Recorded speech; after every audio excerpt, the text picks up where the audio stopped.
Thank you so much for having me. I'm so excited to be here today.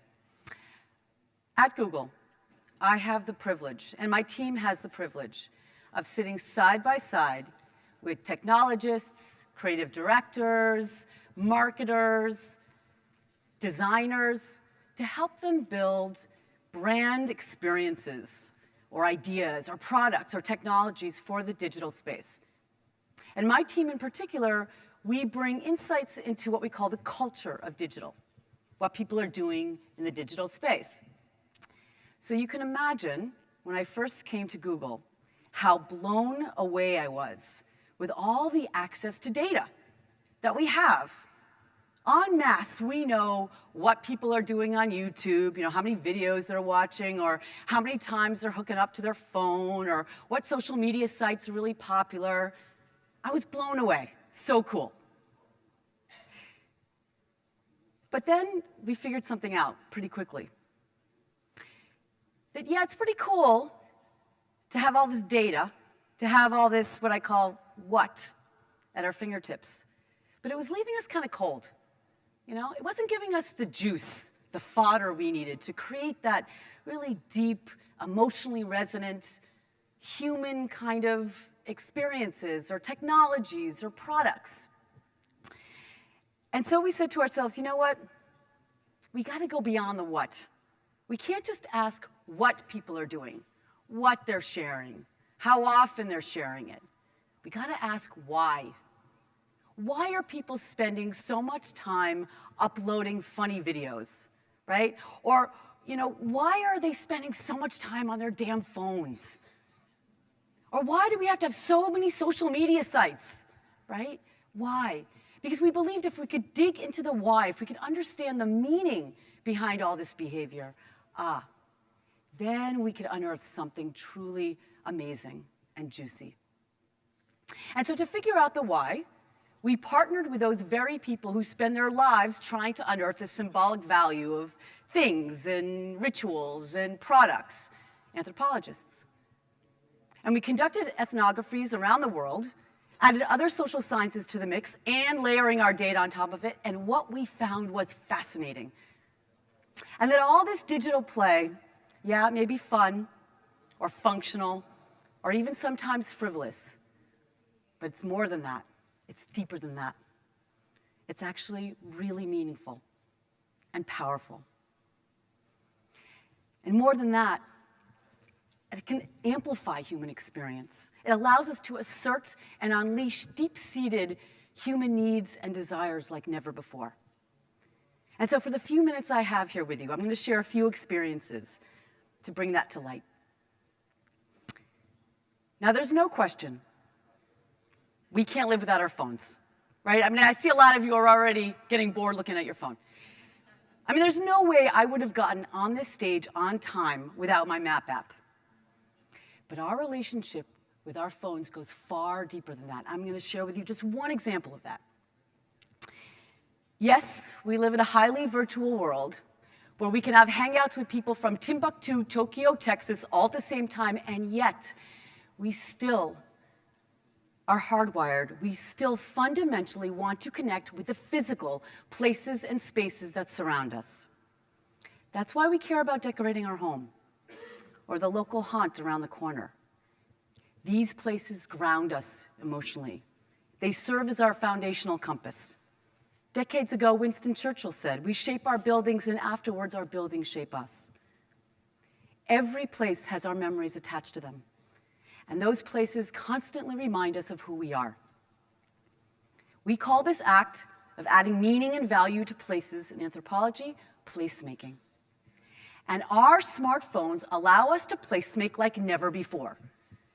Thanks to the texting and the scheduling and the picture taking, all of that allows us to placemake. Now you're probably thinking, what? I'm going to give you an example. How many of you, luckily I can see all of you, how many of you have been to Hell's Kitchen in New York? Raise your hand. Okay, enough of you. Okay, good. That orients me. And for the rest of you, I think you're going to get it. So I walk through Hell's Kitchen on my way to the office every day. And if you haven't been through Hell's Kitchen, it's basically restaurant after restaurant after restaurant, and it's like wallpaper. You ignore it, right? But imagine this.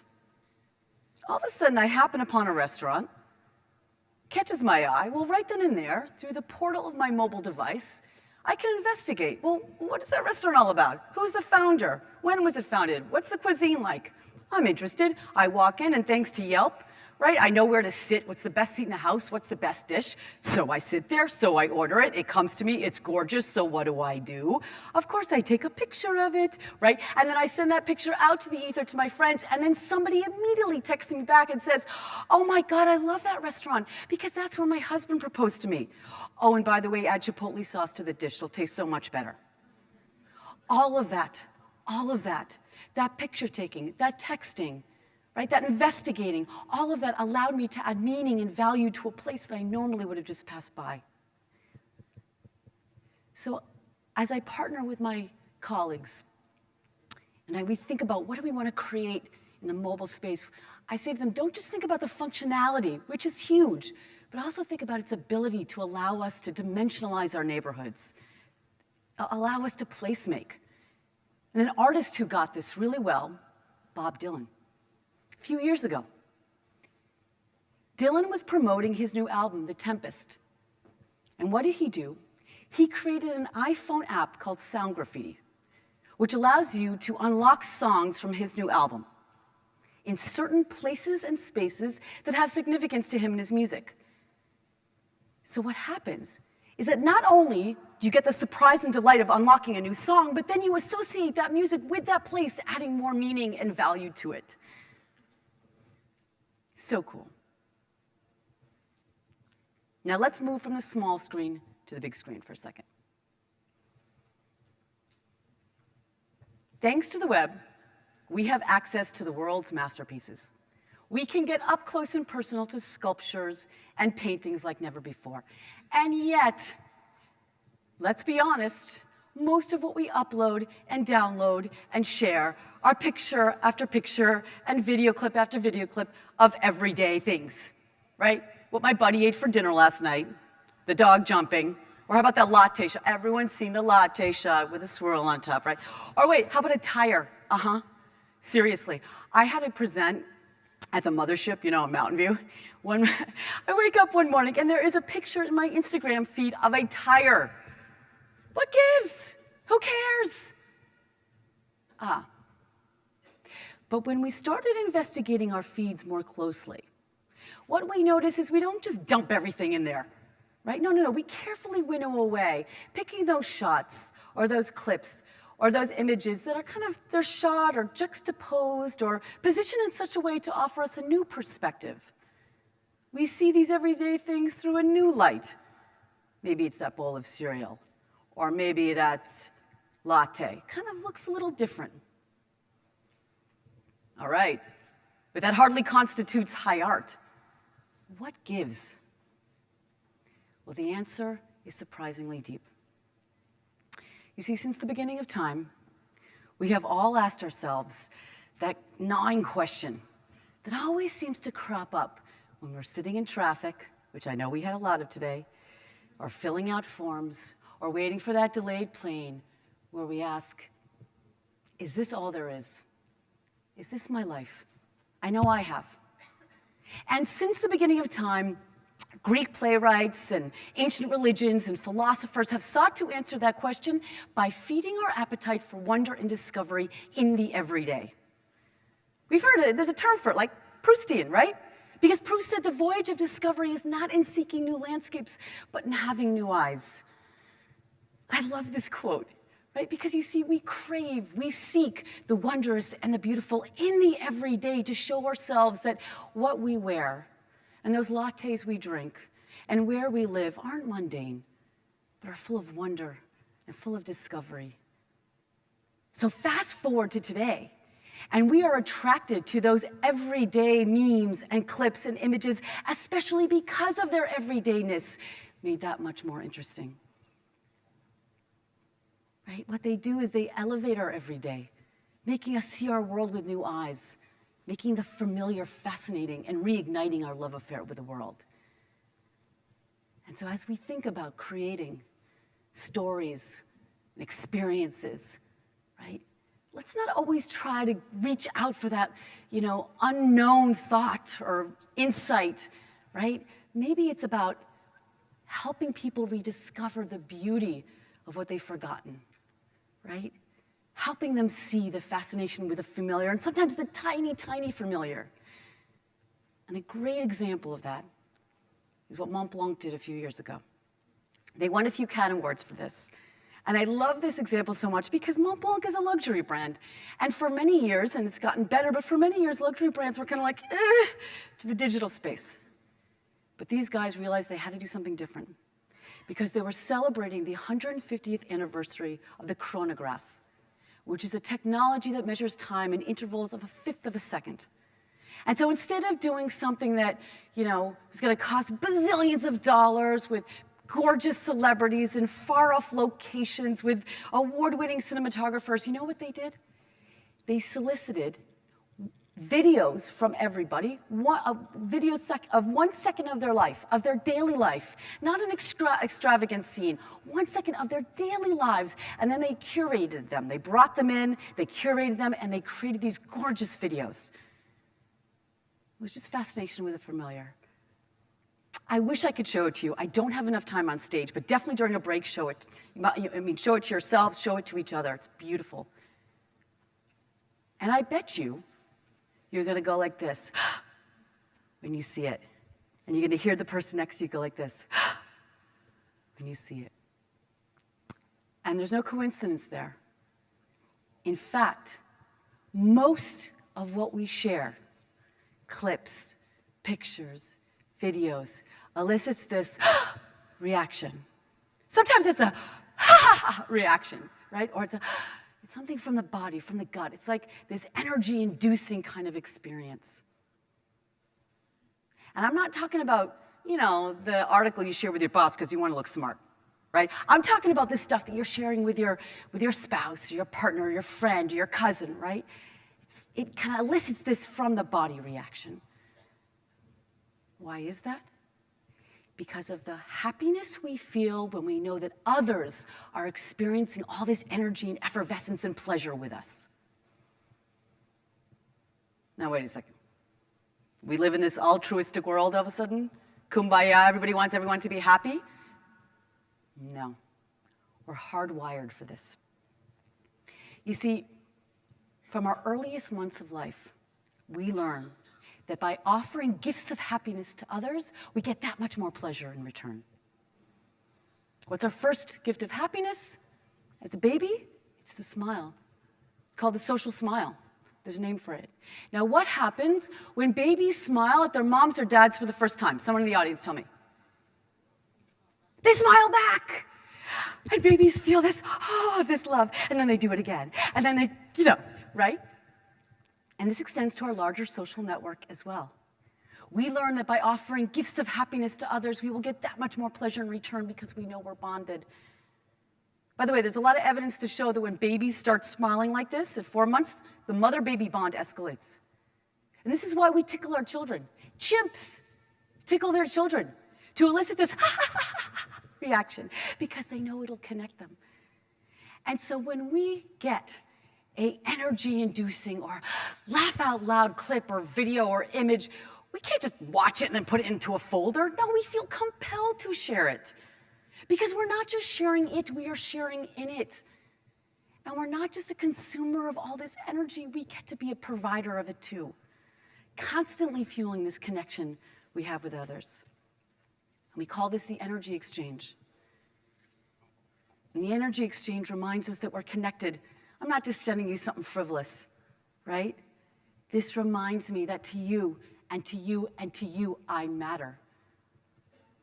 And so as we think about creating sight, sound, emotion and stories in this space, don't just think about what you're trying to say, think about what you're trying to emit, right? Oops, sorry, I'm gonna go back. Gift happiness. Be a source of energy because not only will people feel connected to you, but they will feel compelled to share it. And if you don't believe me, have any of you ever, raise your hand, have any of you ever seen an energy-inducing, laugh-out-loud piece of content about feminine hygiene that not only you enjoyed, but you want to share, right? Never, never. Yep, and I pressed, there we go. I keep on pressing the wrong thing. There we go. I know you were just so excited to find out who that was. Hello Flow realized this. Hello Flow realized, no, we're going to change all that. Hello Flow is an overnight feminine hygiene delivery system, right? And what they did is they created long-form pieces of hilarity in this space. They understood the lingua franca. And not only did sales skyrocketed, but I am proof of the success of this because I am a mother of an 8th grader. By the way, an 8th grade boy, nonetheless, and yet all the mothers were sharing this content around because it was so freaking hilarious. Now, again, I don't have time to share that, but please, if you want to have an amazing laugh, you must watch it. But I am going to spend, in the last minute we have, I'm going to share with you one last piece of content. And the reason why I was so excited about sharing this with you all today was that I used to share this story when I was doing just my narrative about the mobile work we did and unearthing all the great insights. Because what the story is, it's about this gentleman named John Butterell. He's a photographer. And he uses the phone, he hooks up his phone to the camera, and he uses the Hangout device. And so there's a great insight, it relates to a great insight. But what I realized soon is that every time I showed that video, I loved to see the reaction from the audience about not how smart that video was, but what it made them feel. And I always felt a little bit like, I think they like me more. So, I was just in Australia last week, and I said, I'm going to dump that video in one of my presentations and see what happens, and it worked. So I'm going to share this video with you now. I cut it off a little bit. It's sometimes a little hard to hear because there's a woman with MS who is represented in this video, but I think you'll get the idea. So let's have a look. This is John Butterell. One day, I was out taking pictures, and I thought, how cool would it be to attach a phone to your camera and hang out with 5, 10 people, and they would see exactly what I was seeing through the viewfinder of my camera. It's gorgeous. It was pretty amazing. And the next day, Corey Fisk came into the hangout. I love photography, and I have been living with MS 10 years, and this is my world. There's nothing more to my world than that. I just said, tomorrow, I'll take you for a walk. I'm going to walk closer to that old tree over there. Down a little, Okay. a little more, right there. Lovely. Look up. Look way up. Oh, I like that a lot. Yeah, back for that one. Got it. For a few brief minutes, she wasn't going to be in that bed. She was going to experience her own momentary escape. She was on a virtual photo walk, and we didn't even know what one was then, but we were sure doing it. The next day, we posted the video. People saw it and started sharing it, and photographers all over the world jumped on board. So we're bringing lots of people around and giving them Hawaii view here. Oh, yes, we have the sea turtle. Look at this. Oh my goodness. We're in beautiful Cape Town, a couple of buffalo. This is Utah Lake. I'll be emailing you photos soon. I never anticipated that so many photographers would give their time and feel so committed.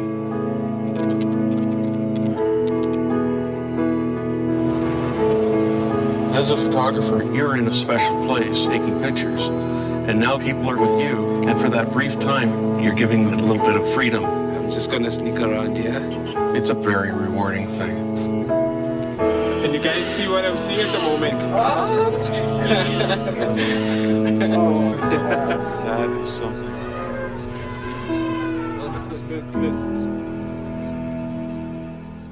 It gets me every time, I know. I mean, there is no way that these photographers were not feeling that energy exchange. And I swear I felt it right now, too. And so I hope you see from these fun examples, and there's so many more, that yes, it's cool to play in the digital space. Sometimes it just gets us through our day, and sometimes it, allows us to do something fun or stupid. But there's so much more. It's deeper than that. There's so much meaning here and so many ways to express who we are and to find out who we are. So I hope you enjoyed this little discussion. I really thank you for your time, and I truly look forward to meeting so many of you throughout the day. Thank you.